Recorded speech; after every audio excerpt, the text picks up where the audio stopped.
Today we have an unboxing of a very impressive looking product. This is the Acase Bluetooth Keyboard. Now, the thing that makes this keyboard different from other keyboards is that this is actually a stand instead of a case, despite the brand name Acase. And Acase is a very profound company for cases for all kinds of products. And this, however, is not a case. Like I said, it's a stand, as you can see in this picture, and you'll see after the unboxing. So, because it's a stand, it's a lot easier to use. If you don't want to keep it on your device all the time, you can just set the device on the stand and then use it. And also is universal, so it can work with most phones and tablets. So let's get right into this. Just a quick look around the box. Here we have the front, a couple pictures, and then on the back it goes into some specs about the actual device. So go ahead and open this up, and I'll run through some of the specs while I'm doing this. It is equipped with Bluetooth 2.0, which powers the wireless keyboard, and it has a range of 10 meters working distance. Like I said, it should work with most keyboards, or most tablets and phones, rather.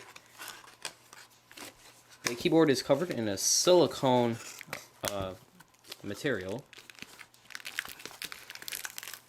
Although I have read reviews online that the material feels kind of cheap. I'll push that box out of the way.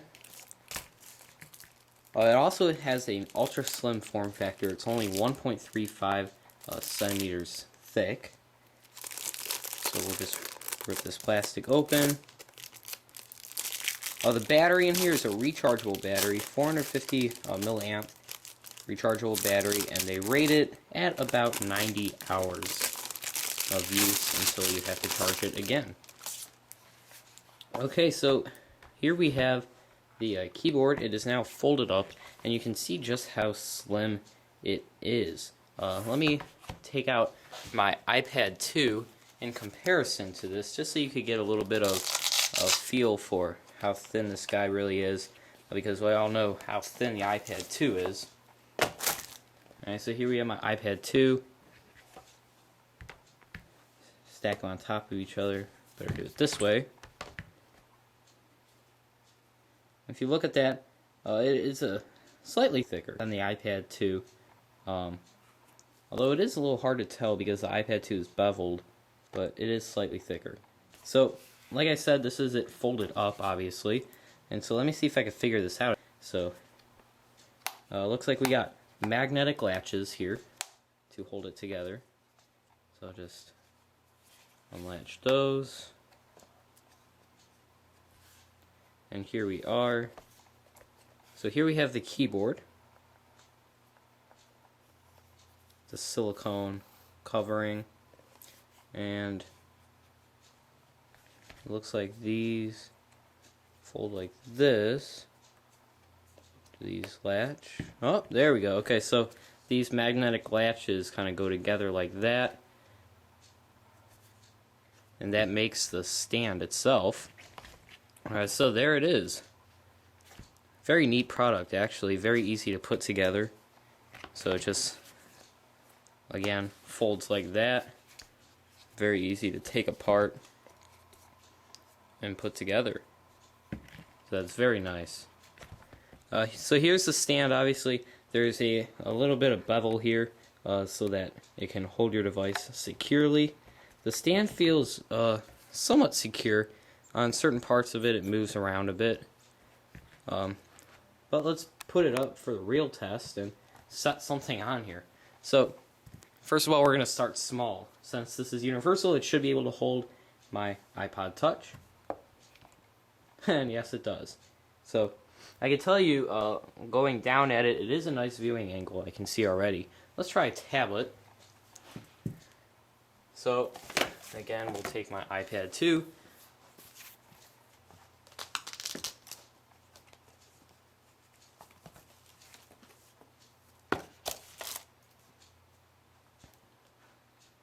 So we'll just set that there in the bevel, and there it is.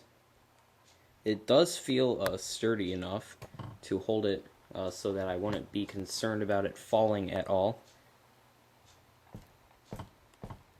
And it does not tip at all, so I mean already it's very nice. And it could also hold it in portrait orientation. No, it cannot. I lied.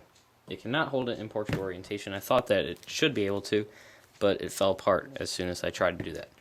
So I guess it's too top heavy if you try to do that. It'll hold it. Alright, it's not the most secure thing. I wouldn't try doing it. It holds it, but if you press on it a little, which you might do trying to use it while it's docked here, if you press on it a little, it'll fall. So, although it'll also fall here. That's interesting.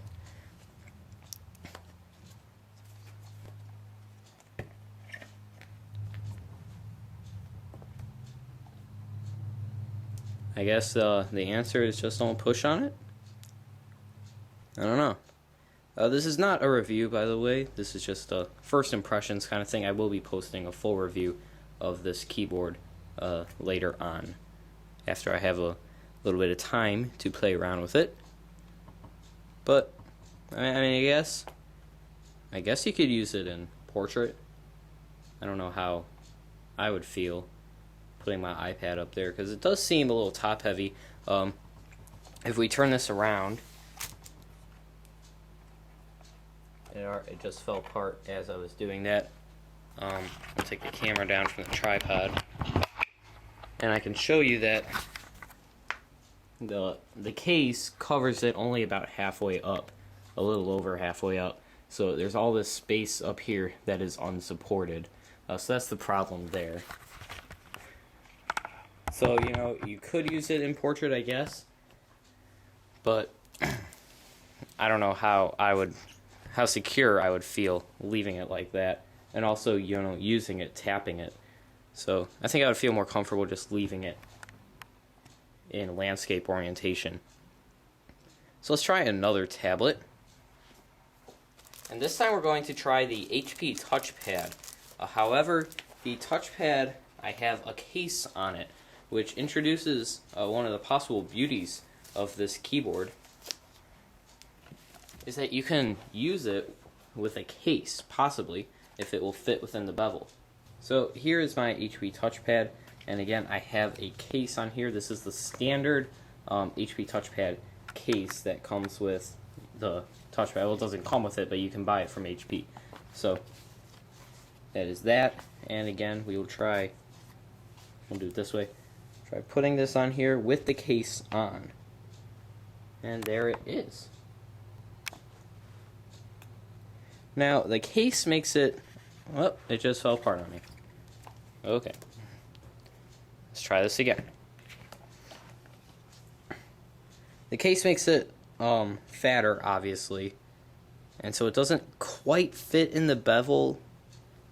I guess if you set it carefully in there, it does. There we go. It's a little out of the bevel, I think. I can't really tell. Yeah, it's slowly creeping its way out of the bevel. So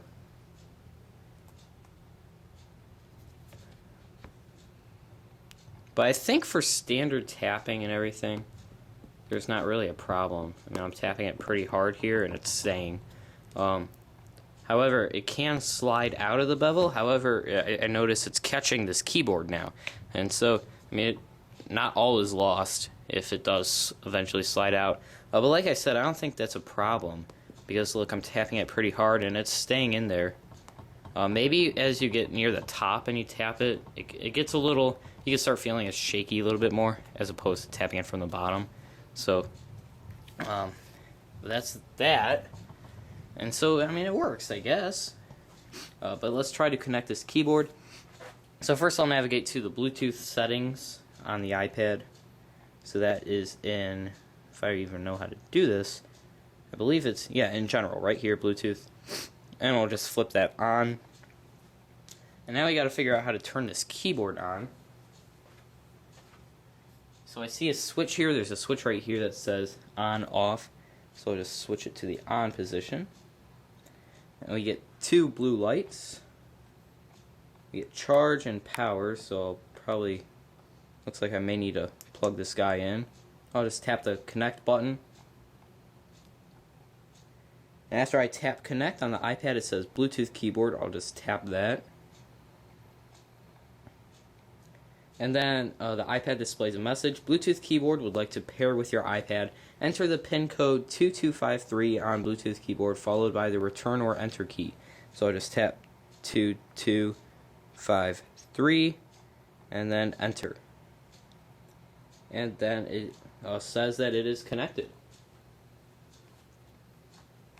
So let's give this guy a try. So I'll go to the search and let's do a little bit of typing.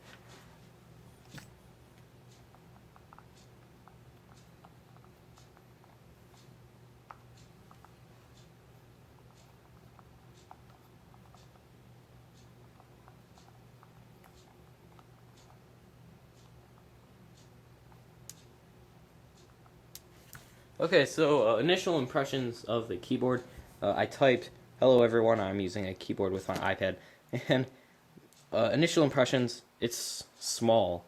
The keys are, small compared to a standard QWERTY keyboard that you would use on your computer. So I am a little disappointed in that it's not full size.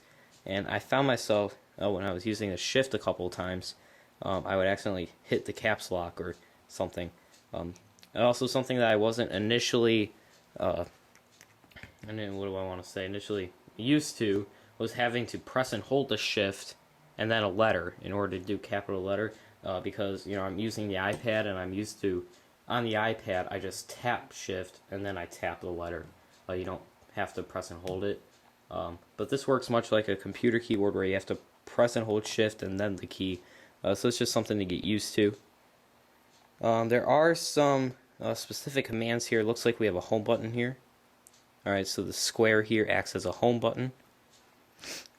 We have volume controls here, volume up and mute. We have music controls. So I don't know what it's going to try to play. Let's see. Oh, we got music. Alright, so pause, play, forward, back. Alright. We got a search key, which takes us to the search screen.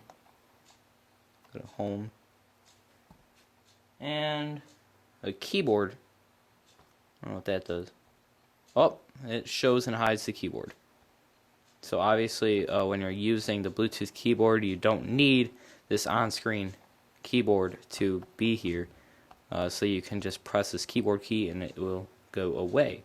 Now again, the functionality of these keys is going to vary based on the tablet and the operating system. This is just how it works in iOS. Oh, and there's something else in there. I thought I was missing something. I was wondering, how am I going to charge this thing? Okay. So in this very slim little thing, we got USB cable in there. If I can somehow get it out. There we go. So mini USB, USB, and that would connect right in here. Alright, so again, check out my, or don't check out if it's not already up. Just stick around or check out my full review if it's already up. If it is, there will be an annotation on this video. And remember to follow me on Twitter at Mike Benarski. It also helps to subscribe so you get the latest tech news and reviews and unboxings like this one. And then you can also go ahead and thumbs up the video if you liked it. Also, check out my blog, michaelbenarski.com. It's updated with, a bunch of tech news and stuff. All my videos are on there. So, thanks for watching, and I'll see you guys in the next video.